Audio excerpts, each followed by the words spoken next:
na aming karumhan at patawarin mo aking kasalanan. Ako'y kaawaan, o mahal kong Diyos, sang-ayon sa iyong kagandahang loob. Mga kasalanan ko'y iyong pawin, ayon din sa iyong pag-ibig sa akin. Mga kapatid, tayo natitipon sa ngalan ng Ama, ng Anak, at ng Espiritu Santo. Amen. Ang pagpapala ng ating Panginoong Jesucristo, ang pag-ibig ng Diyos Ama, at ang pakikipagkaisa ng Espiritu Santo, naway sumainyong lahat. At sumaiyo rin. Mga kapatid, aminin natin ang ating mga kasalanan upang tayo ay maging marapat gumanap sa banal na pagdiriwang. Inaamin ko Sa makapangyarihang Diyos at sa inyo mga kapatid, na lubha ako nagkasala sa isip, sa salita at sa gawa, at sa aking pagkukulang. Kaya isinasamo ko sa mahal na Birheng Maria, sa lahat ng mga anghel at mga banal, at sa inyo mga kapatid, na ako'y panalangin sa Panginoong ating Diyos. Kaawaan tayo ng makapangyarihan Diyos, patawarin tayo sa ating mga kasalanan, at patnubayan tayo sa buhay na walang hanggan. Amen. Panginoon, kaawaan mo kami. Panginoon, kaawaan mo kami. Kristo, kaawaan mo kami. Kristo, kaawaan mo kami. Panginoon, kaawaan mo kami. Panginoon, kaawaan mo kami. Manalangin tayo. Ama naming makapangyarihan, sa kadalisayang dulot ngayon ng kusang loob na pagpapakasakit, pasapitin mo kami ng may wagas na kalooban sa pagdiriwang ng dakilang Pasko ng pagkabuhay sa pamagitan ni Jesucristo, kasama ng Espiritu Santo, magpa sa walang hanggan. Amen. Magsiupo muna po ang lahat. Pagbasa mula sa aklat ng Henesis. Mas mahal ni Israel si Jose kaysa ibang mga anak, sapagkat matanda na siya nang ito'y isinilang. Iginawa niya ito ng damit na mahaba at may manggas. Dinamdam ito ng kanyang mga kapatid at ayaw nilang pakisamahang mabuti si Jose. Nasa Sikiem ang mga kapatid ni Jose at doon inaalagaan ang kawan ng kanilang ama. Sinabi ni Israel, "Gumaya ka at sumunod sa iyong mga kapatid." Sumunod si Jose at natagpuan ang mga kapatid sa Dotan. Malayo pa siya'y natanaw na ng mga ito. Nagkaisa silang patayin siya. Sinabi nila, "Ayan na ang mapanaginipin. Patayin natin at ihulog sa balon at sabihing sinila ng mabangis na hayop. Tingnan natin kung ano ang mangyayari sa kanyang mga panaginip." Narinig ito ni Ruben at binalak na iligtas si Jose. Sabi niya, Huwag nating patayin. Huwag natin siyang pagbuhatan ng kamay. Ihulog na lamang natin siya sa balon. Sinabi niya ito, sapagkat ang balak niya ay iligtas ang kapatid. Paglapit ni Jose, hinupdan nila ito at inihulog sa isang tuyong balon. Habang sila'y kumakain, may natanaw silang pangkat ng mga Ismailitang mula sa Galaad. Ang kanilang mga kamelyo ay may kargang mga gagawing pabango na dadalhin sa Ehipto. Sinabi ni Judas sa kanyang mga kapatid, wala tayong mapapala kung patayin natin ang ating kapatid. Mabuti pa'y ipagbili na lamang natin siya sa mga Ismailita kaysa ating saktan. Siya'y kapatid din natin, laman ng ating laman, at dugo ng ating dugo. At sila'y nagkasundo. Nang malapit na ang mga mangangalakal, iniahon nila si Jose at ipinagbili sa halagang 20 pirasong pilak. At si Jose dinala ng mga Ismailita sa Ehipto. Ang salita ng Diyos. Salamat sa Diyos.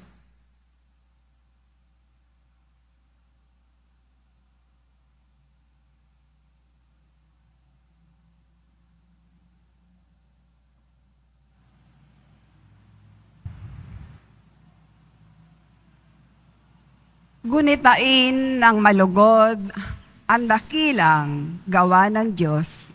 Gunatain ng malugod ang dakilang gawa ng Diyos. Sa lupain nila'y mayroong paggutom na ipinarating. Itong Panginoon, kaya nagdahop sila sa pagkain. Subalit ang Diyos sa unahan nila'y may sugong lalaki. Tulad ng alipin, ibinenta nila ang batang si Jose. Gunitain ng malugod ang dakilang gawa ng Diyos. Mga paa nito'y nagdanas ng hirap, nang ito'y ipangaw. Pati lieg niya'y pinagpagkwintas ng kolyar na bakal.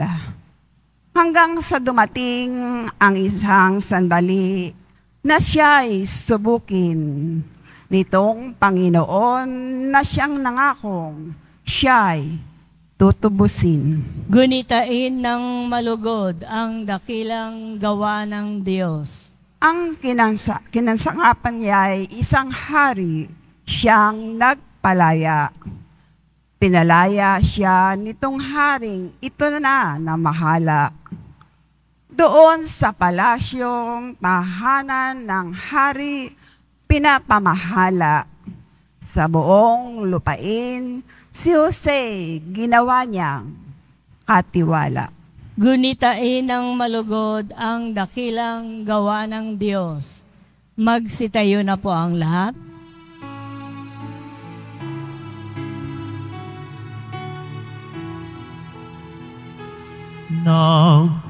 Nagpupuri kami sa'yo, Panginoon Jesucristo. Nagpupuri kami sa'yo, Panginoon Jesucristo.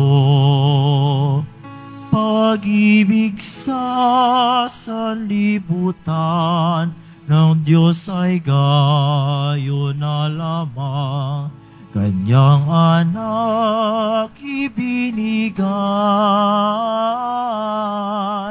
upang mabuhay kailanman ang nanatig na tunay. Nagpupuri kami sa'yo, Panginoon Jesucristo. Sumainyo ang Panginoon. At sumaiyo rin. Ang mabuting balita ng Panginoon ayon kay San Mateo. Papuri sa iyo, Panginoon. Noong panahong iyon, sinabi ni Jesus sa mga punong saserdote at matatanda ng bayan, "Pakinggan ninyo ang isa pang talinghaga. May isang taong nagtanim ng ubas sa kanyang bukid at ito'y binakuran niya. Gumawa siya roon ng pisaan ng ubas at nagtayo ng isang mataas na bantayan.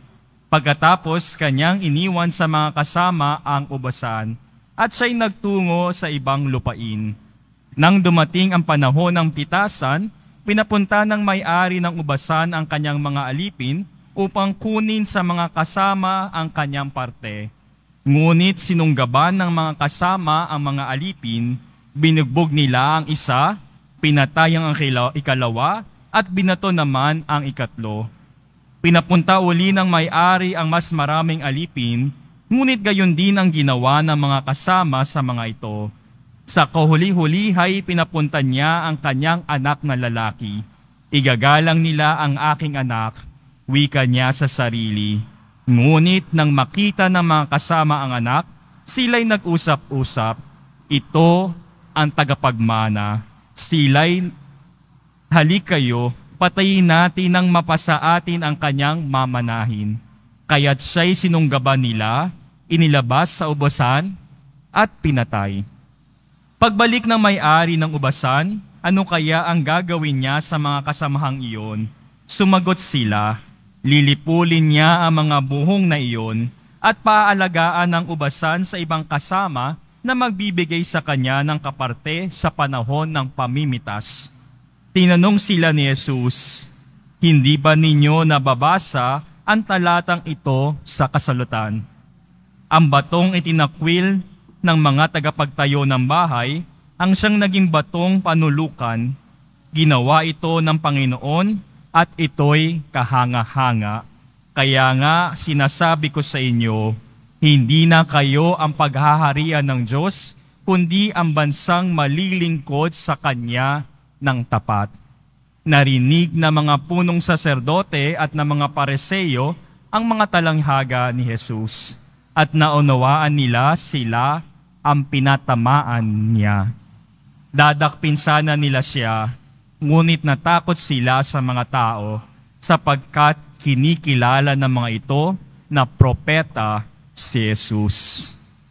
Mga kapatid, ang mabuting balita ng Panginoon. Pinupuri ka namin, Panginoong Heso Kristo. Magsiupo muna po ang lahat. Viva poong Jesus Nazareno! Viva! Ngayon po ay nasa unang biyernes po tayo ng buwan. Siyempre ang ating First Friday devotion. Natapos na naman po ang isang buwan, ang buwan ng Pebrero, ang buwan daw ng pag-ibig. Pero hindi po nangangahulugan na dapat hindi na po tayo sweet sa mga mahal natin sa buhay o hindi na tayo magmamahal. Ang paanyaya pa rin po sa atin ng Diyos, patuloy pong magmamahal. Kaya nga po sa pambungad po nating panalangin, sa misa po natin, sa English version ang ginamit po, sincerity of heart. Meron po ba tayong pusong sincere? Father, ano po yung sincere? Sabi po nila, yung sincerity po can also be related to honesty. Yung puso po ba natin, mga totoo po ba yan? Kasi kung hindi po totoo ang puso natin, mahirap po. Magiging sinungaling yan. Magiging manloloko yan. Kaya bantayan po natin yung puso natin. Sincere pa rin po ba yan? At honest. Kaya nga po, sa Filipino translation po natin sa ating pambungad na panalangin, ang ginamit po ay wagas na kalooban. Father, ano pong ibig sabihin nun? Sana po yung kalooban natin, yung puso po natin, maging tapat. Walang halong pag-iimbot o hindi mapagsamantala. Check po natin, may tendency po ba tayo maging mapagsamantala? At yun po yung paalala po sa atin sa ebanghelyo natin ngayon mula kay Mateo. May mga taong naging mapagsamantala. Hindi sila naging tapat. Pinakausapan ng may-ari ng ubasan. Pero ano pong ginawa? Kiningkim po yung ubasan na hindi kanila. Ano pong paalala po sa atin ng ebanghelyo? 3 punto po. Una po, tayong lahat po ay tinatawag ng Diyos maging dakila. Ito po yung nalilimutan po nating virtue, yung virtue of magnanimity. Father, ano po yun? Lahat po tayo ay tinatawag ng Diyos maging dakila. Bakit? Kasi po tayo ay nilikha niya. We are created in His image and likeness. Ibig sabihin po, ang bawat isa po sa atin ay may galing. May kakayanan po tayo. Kaya nga pinagkakalooban po tayo ng Diyos ng bawat isa ng kanyang misyon, ng kanyang responsibility. Kasi ang bawat isa po sa atin merong kakayanan. Naniniwala po ba tayo doon? Meron po kayo kakayanan, pero gagamitin po natin sa tama. Hindi po tayo magsasamantala. Paano po natin babantayan itong ating pagiging dakila? Second point po natin, paalala po sa atin, tinatawag po tayo ng Diyos maging mapagkumbaba. Yes, Father, tinatawag tayo maging dakila. Pero tinatawag din po tayo ng Diyos maging mapagkumbaba. Anong pong paalala yun? Diba? Yung salita nga pong mapagkumbaba, nasa baba. Kasi sino po dapat itinataas natin? Walang iba kundi ang Diyos. At sa pagiging mapagkumbaba po natin, itinataas naman natin ang Diyos. Lahat po tayo dakila. Pero ang pinakadakila ay walang iba kundi ang Diyos. Ang nangyari po sa ebanghelyo po natin, yung mga kasama po nung may-ari ng ubasan, akala nila sila na rin ang may-ari. Nalimutan nilang maging mapagkumbaba. Tayo rin po ba sa buhay natin? Yes, binibigyan po tayo ng kakayanan ng Diyos. Pero hindi po tayo ka-level ng Diyos. Sometimes we play gods. Akala natin Diyos-Diyosan na tayo ng buhay natin. Oops, isip po tayo, inaanyayahan tayo ng Diyos maging mapagkumbaba nang sa gayon po ang Diyos ang maitaas natin. Father, paano namin yung magagawa? Sa ating pong 3 punto, tayo po ay inaanyayahan ng Diyos na manalangin. Kasi ang tao pong nananalangin, we get our strength from God. Alam po natin, meron tayong kahinaan, meron po tayong limitation, pero sa pamamagitan po ng ating pagdarasal, tayo ay humihingi ng grasya mula sa Diyos para maharap ang mga pagsubok po natin sa ating buhay. Lahat po tayo dito, meron po tayo kanya-kanyang panalangin. May kanya-kanya po tayong kahilingan. May hiling ng kagalingan, kagalingan sa sakit, o kaya magkaroon ng galing para magawa ang ating mga trabaho. Humihingi po tayo ng tulong sa Diyos para maharap ang mga pagsubok natin sa ating buhay. At alam po natin na sa pamamagitan po ng ating pagdarasal, nakikinig ang Diyos sa atin. Kailangan lamang po natin magtiwala sa Kanya. Ano pong 3 points po natin ngayong araw? Una po, lahat po tayo ay tinatawag ng Diyos maging dakila. Ikalawa po, tinatawag tayo ng Diyos maging mapagkumbaba. At ikatlo po, tayong lahat ay tinatawag ng Diyos na manalangin. At nawa, sa pamamagitan nun, magkaroon po tayo ng pusong tapat. Baliktarin mo nga po yung salitang tapat, tapat pa rin. Nawa po, makita po sa ating buhay, sa ating puso, ang pusong tapat. Patuloy na nagmamahal, walang halong pag-iimbot at hindi mapagsamantala. Viva Poong Jesus Nazareno!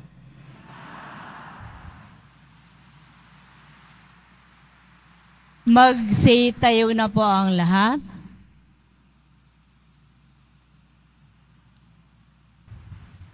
Minamahal ko mga kapatid, habang pinagninilayan ang babala sa Ebanghelyo tungkol sa pangangailangan mamunga, ihayin natin ang ating mga kahilingan sa Diyos Ama. Ang ating pong itutugon, Panginoon ng Ubasan, pagpalain mo ang aming mga buhay. Panginoon ng Ubasan, pagpalain mo ang aming mga buhay.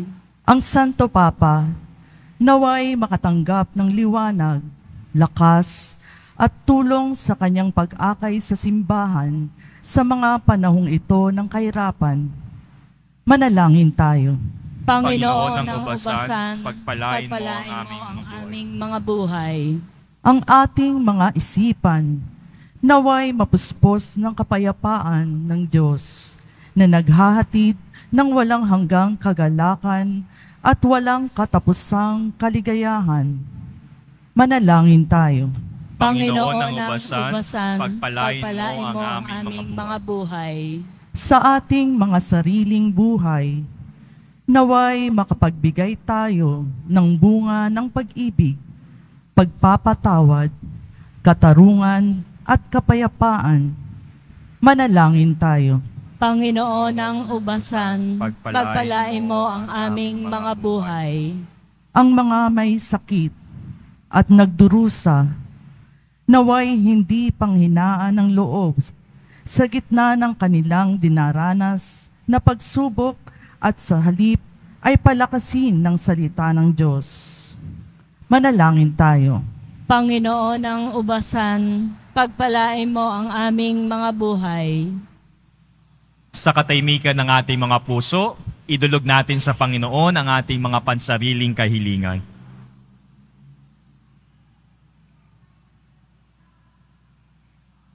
Idulog rin natin sa Panginoon ang bukasyon para sa pagpapare at buhay reliyoso at reliyosa. Manalangin tayo. Panginoon ng Ubasan, pagpalain mo ang aming mga buhay. Ama naming nasa langit, nagpapasalamat kami sa iyo para sa iyong tapat na pag-ibig.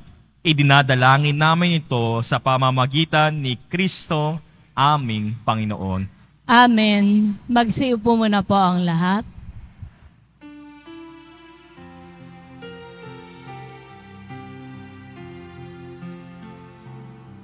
Sa pagsunod sa utos mo, nalulugod akong labis, di masukat ang galak ko, pagkat aking iniibig.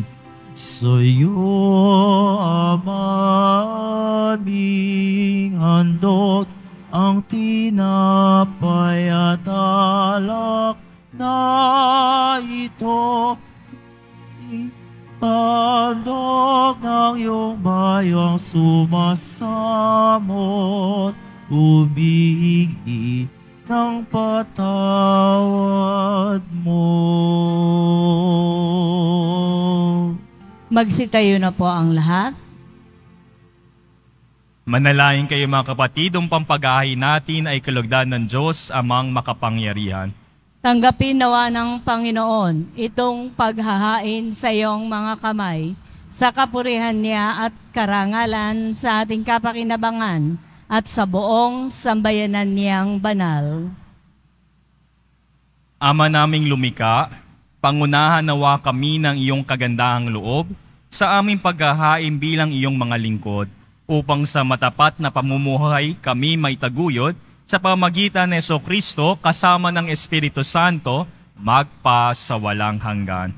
Amen. Sumainyo ang Panginoon. At sumaiyo rin. Itaas sa Diyos ang inyong puso at diwa. Itinaas na namin sa Panginoon. Pasalamatan natin ang Panginoong ating Diyos. Marapat na siya ay pasalamatan. Ama naming makapangyarihan, tunay ngang marapat na ikaw ay aming pasalamatan sa pamamagitan ni Jesucristo na aming Panginoon. Sa pagbabakasakali mong kami bubuti, isinugo mo si Jesucristo upang pangunahan kami, Bilang pagsunod sa iyong atas na bigay, ipinahayag ng iyong anak ang iyong kalooban na ang mga apitdukha ay kanyang damayan. Ngayon ay iyong inihahandog ang pagkakataong aming maisaloob ang kanyang ganap at kusang paglilingkod upang sa iyo'y lagi kami makasunod. Kaya kaisa na mga anghel na nagsisiawit ng papuri sa iyo nang walang humpay sa kalangitan, kami nagbubunyi sa iyong kadakilaan.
Tanang kabanalan, kaya't sa pamagitan ng iyong Espiritu, gawin mong banal ang mga kaloob na ito upang para sa aming maging katawan at dugo na aming Panginoong Hesukristo.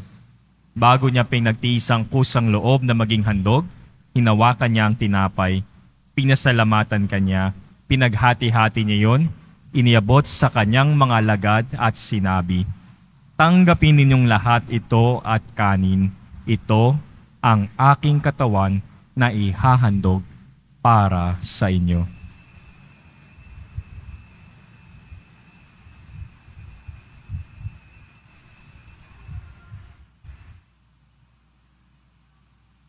Gayon din naman nung matapos ang hapunan, hinawakan niya ang kalis, muli kanyang pinasalamatan, inabot niya ang kalis sa kanyang mga alagad at sinabi, "Tanggapin ninyong lahat ito at inumin. Ito ang kalis ng aking dugo, ng bago at walang hanggang tipan. Ang aking dugo na ibubuhos para sa inyo at para sa lahat sa kapagpapatawad ng mga kasalanan. Gawin ninyo ito sa pag-alaala sa akin."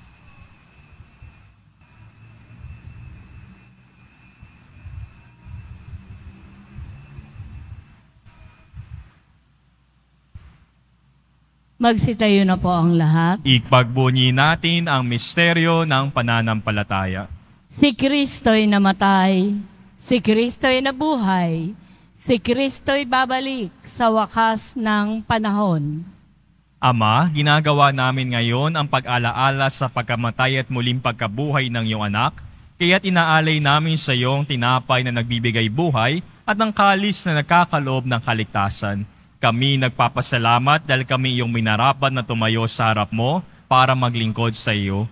Isinasamo namin kami magsasalo-salo sa katawan dugo ni Kristo ay mabuklod sa pagkakaisa sa pamamagitan ng Espiritu Santo. Ama, lingapin mo ang iyong simbahang laganap sa buong daigdig. Puspusin mo kami sa pag-ibig, kaisa ni Francisco na aming Papa at ni Jose na aming Obispo at ng Tanang Kaparian. Alalahanin mo rin na mga kapatid naming nahimlay na may pag-asang sila'y muling mabubuhay. Gayon din ang lahat ng mga pumanaw. Kaawa mo sila at patuloyin sa iyong kaliwanagan. Kaawaan mo ang pangidapating kaming lahat na makasalo sa iyong buhay na walang wakas. Kaisa na mahal na Birheng Maria na ng Diyos, nakabiyak ng puso niya si San Jose, kaisa ng mga apostol, ni San Juan Bautista, ni Santo Domingo de Guzman, at ng lahat ng mga banal na namuhay dito sa daigdig ng kalugod-lugod sa iyo, may pagdiwang nawa namin ang pagpupuri sa ikararangal mo sa pamamagitan ng iyong anak na aming Panginoong Hesukristo. Sa pamamagitan ni Kristo, kasama niya at sa Kanya, ang lahat ng parangal at papuri sa iyo Diyos amang makapangyarihan, kasama ng Espiritu Santo, magpa sa walang hanggan.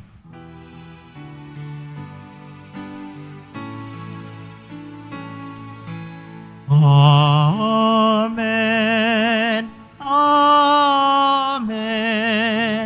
Amen.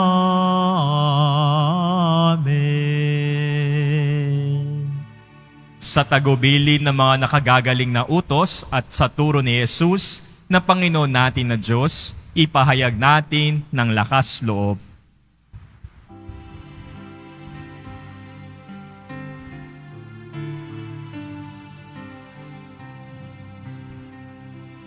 Ama namin, sumasalangit ka, sambahin ang ngalan mo, mapasami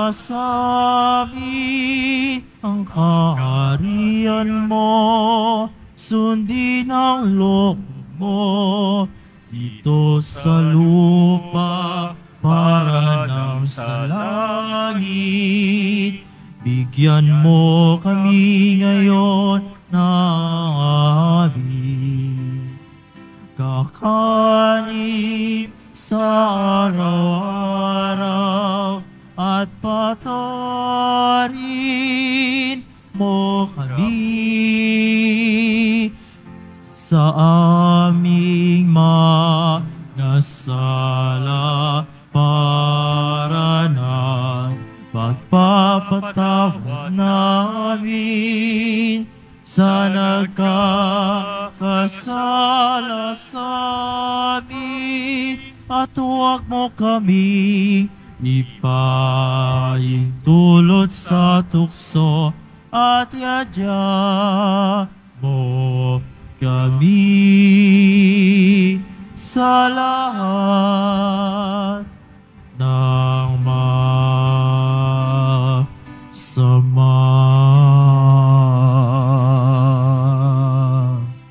Hiniling namin kami adya sa lahat ng masama, pagkalooban ng kapayapaan araw-araw, iligtas sa kasalanan, at ilayo sa lahat ng kapamakan, samantalang aming pinananabikan ng dakilang araw ng pagpapayag ng tagapagligtas naming si Jesucristo.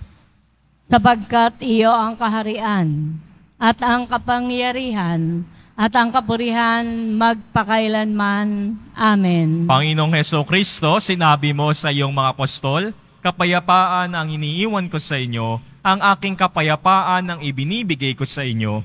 Tunghayan mo ang aming pananampalataya at huwag ang aming pagkakasala, pagkalooban mo kami ng kapayapaan at pagkakaisa ayon sa iyong kalooban, kasama ng Espiritu Santo, magpa sa walang hanggan. Amen. Ang kapayapaan ng Panginoon ay laging sumainyo. At sumaiyo rin. Magbigayan kayo ng kapayapaan sa isa't isa.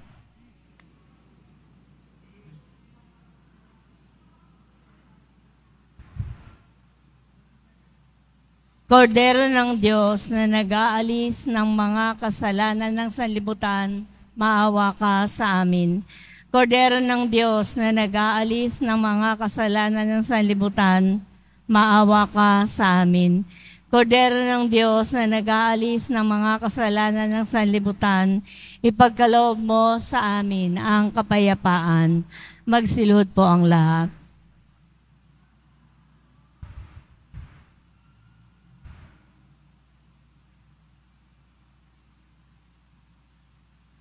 Ito ang kordero ng Diyos, itong nag-aalis ng kasalanan ng sanlibutan, mapalad ang mga inaanyahan sa kanyang piging. Panginoon, hindi ako karapat-dapat na magpatuloy sa iyo, ngunit sa isang salita mo lamang ay gagaling na ako.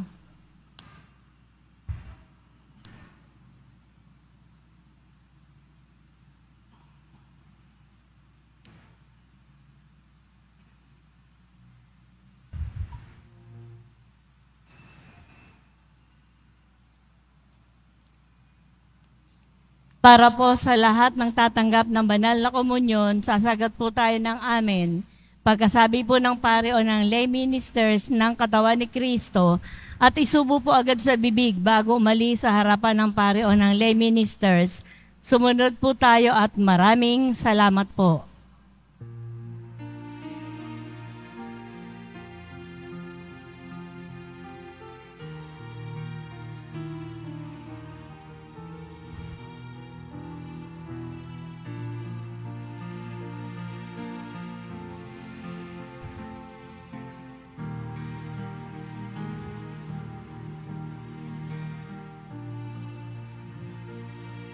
Panginoon ko, hanap-hanap ka ng puso, tinig mo'y isang awit, pahilong.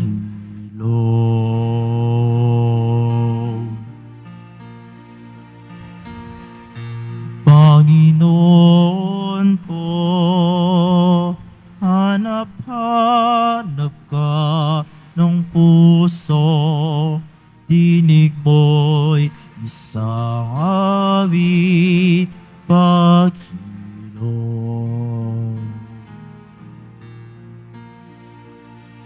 Ang baling ng aking diwa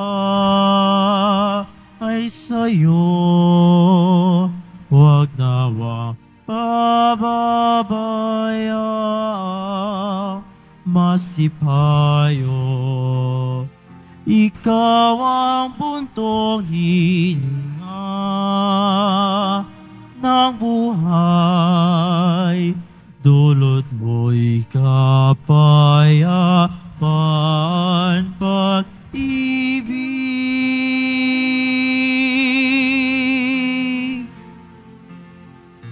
Panginoon ko, hanap-hanap ka ng puso, tinig mo'y isang awit, paghilom.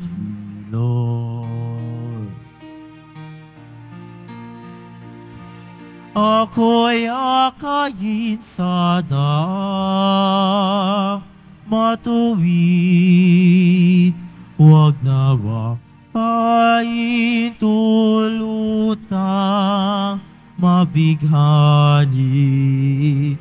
Ang panandalian at huwag narilag, ikaw ang aking tanging tagapagligtas.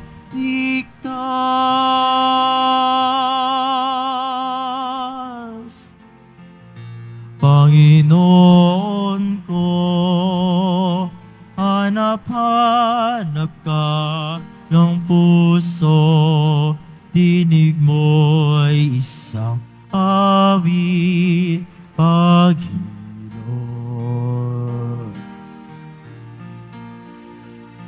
Sikwa sa aking kalooban, iyong masdan, pahupain ang bugso ng kalungkutan. Yakapin ang buong higpit, iyong anak, nang mayakap din ang bayan mo, ibig.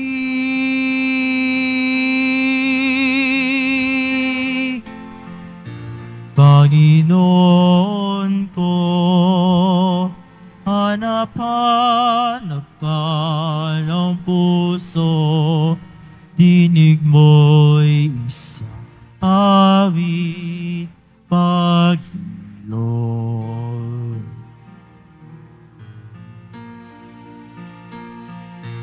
Panginoon ko,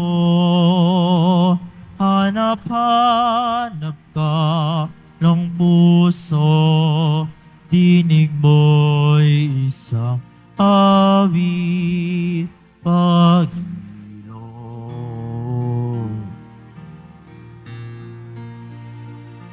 Sigwa sa aking kalooban,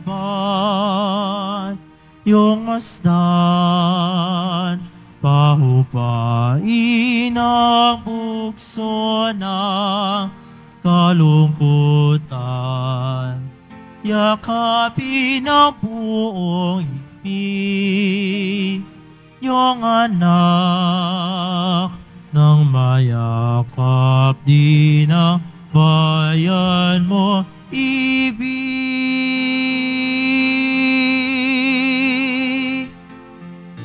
Panginoon ko, hanap-hanap ka ng puso, tinig mo'y isang awit paghiro.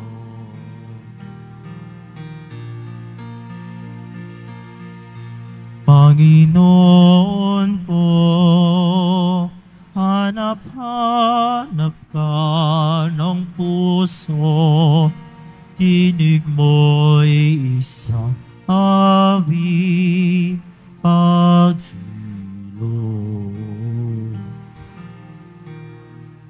Announcement, magkakaroon po tayo ng second collection para po sa Disasters and Relief Fund na ipinantutulong po ng ating simbahan sa mga naepektuhan po at nasalanta ng mga sakuna at kalamidad.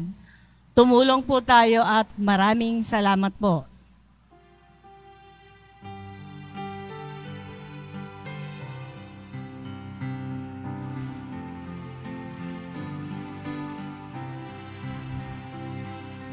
Walang sino man ang nabubuhay para sa sarili lamang. Walang sino man ang namamatay para sa sarili lamang. Tayong lahat ay may pananagutan sa isa't isa. Tayong lahat ay tinipon ng Diyos, nakapiling niya.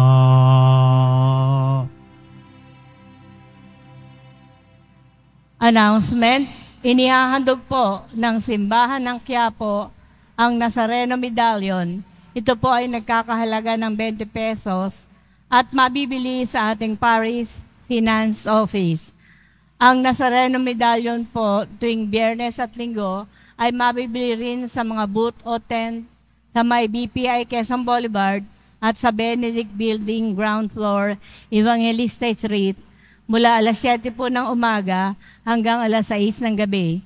Mabibili pa rin po ang ating opisyal na imahe ni Jesus Nazareno. Ang large size po ay nagkakahalaga ng 2,000 pesos, ang medium size po ay 1,000 pesos, at ang small size ay 600 pesos.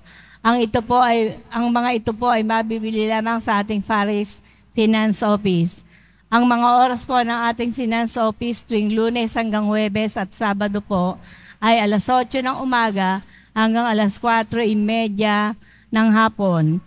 Tuwing Biyernes at Linggo po ay alas 7 ng umaga hanggang alas 6:45 ng gabi. Ang malilikom po na pondo ay gagamitin sa pagsasayos po ng ating Adoration Chapel at Baptistry.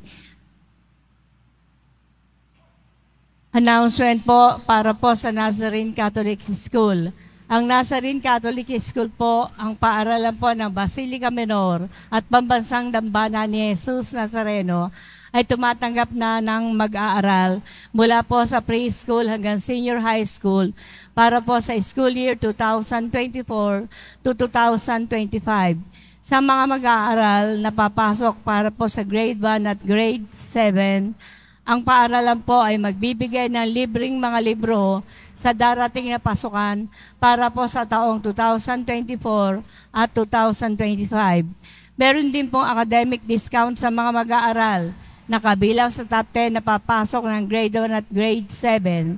At mayroon din pong matatanggap na 13,000 ESC subsidy ang mga grade 7 na patuloy na matatanggap hanggang sa sila ay makarating ng grade 10. Bukod pa po dito, ang lahat ng mga mag-aaral na papasok bilang grade 2 mula sa public school ay maaari pong mag-enroll ng libre at wala nang babayaran hanggang sa siya ay matapos ng senior high. Para sa mga karagdagang impormasyon, maaari po kayo mag-message sa The Nazarene Catholic School Facebook page. Para sa iba pang tulong pang edukasyon, pinansyal, diskwento at mga scholarship, maaari niyong tawagan ng mga sumusunod na numero 8733-9929 o 8244-5609 or cellphone number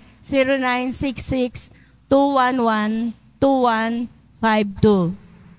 Mga paalala po sa mga nagsisimba. Pagkatapos po ng misa, wiwisikan po ang lahat ng banal na tubig. Pinakikiusapan po ang lahat na manatili lamang muna sa inyong mga lugar at tanging sa Quezon Boulevard o sa Plaza San Juan lamang po ang labasan ng lahat. Sumunod po tayo at maraming salamat po sa inyong pagdalaw at pagsisimba sa Basilica Menor at Pambansang Dambana ni Jesus Nazareno. Magsitayo na po ang lahat.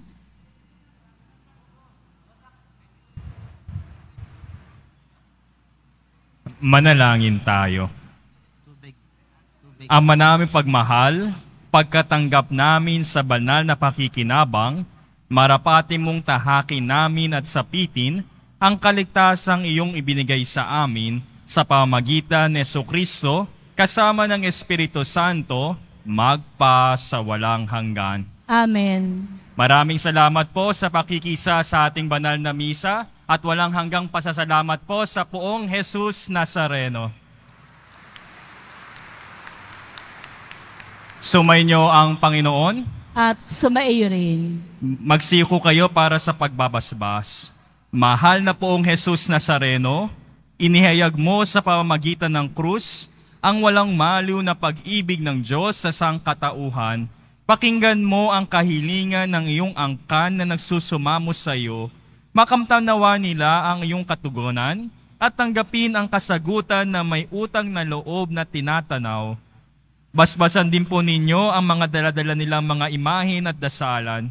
Sa pamamagitan ng bendisyon na ito, naway maalala nila ang mga pangako nila noon sa binyag na ikaw ang kanilang iibigin at paglilingkuran bilang Panginoon magpa sa walang hanggan. Amen. Pagpalain kayo na makapangyarihang Diyos, Ama, Anak, at Espiritu Santo. Amen. Humayo kayong taglay ang kapayapaan ng Poong Jesus Nazareno. Salamat sa Diyos.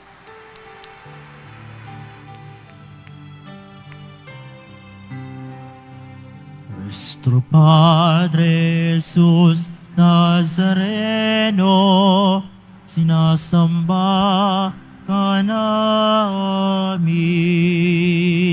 pinipinto ka namin, aral mo ang aming buhay at kaligtasan.